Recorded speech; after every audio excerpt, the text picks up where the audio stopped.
Nakalamarumda Federation of Civil Society Organization Focs Manipuri Santigi Paujel Puba Kongsadu Lubasigi Unity Sauna Mai Park Haina Lowy Masida Maithiribasi Center Leingak Amadi Manipuri Governor ni Haina Lubasigi President Th Manihana Fondo Cray Singmayrong the Lake Focs Office the Pangtoko Pogim Pamada Mahana Makataraduna Santigi Paujel Puba Kongsat Adumak India Leingaki Waripo Ikaikum Naba Utpoina Kaya Yamna Mapungfana Tabakto on Topage Kangdok Nabane Aduminamak Center Leingak Amadi Manipuri Governor na Thamkibu Wafam Singadudi Mai Pakidrei Kongsat Adumak Yamna Sauna Kanabale Habisi Miam Sukanglei Free movement Yahalagani Haibagi Wan Tok Late Remedy Tung the Satok Sinto with the Kudong Tiba Tokuna Missimina Yarukadabagi Kanbangam Gani Kali Nakalamaromda Yamna informal Oiva invitation Amada Center Gi Home Ministry na Sinduna State Asigi Lady Basi So Sing Tuan Balup Singi Makok Tongba Singaluna Kuki Gimihut Sing Saruyaduna Apun Mami Pamama Lakliba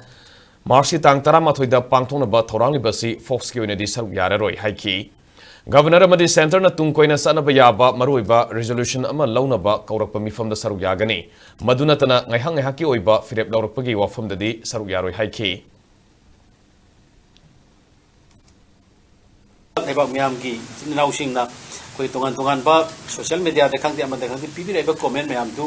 when Namzunga Moida Salu Kolubato, when I see Pioneer Wangatin Salubazina, Tungda, Kudong Tirakadaba, Kayama, can Bangamani Habagi, Tazabamuka, informant Oiva, Narangzi, invite my PBA, Manipur, Leingak so sing. Aduga tungan ba koigi loop singkra Minister of Home Affairs makada leba adugma Home Department ki miui khara idagi lakane da tarik trama thoida makoide informer na koide invite tarupa legi mihut ani ahum lakpira kanda asin leriba situation amadi nahan logiba keno dugi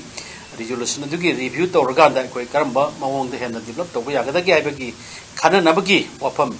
loina na tharakpa andugum laba message do koi lejer ba matungda hairiba mifam si koi Federation of Civil Society Organization ki maikai dagi di loni yaujara roi maramdi makoina chapchaba makogi style ama lawrakanda Manipur da leriba siguma governor sina chapchana bhar Leingak makogi tairap tawnarakanda kuda ki nataba tung koi ga da resolution ma lawrakanda taropa adugum keno do invite to koi am chauna mating pangjani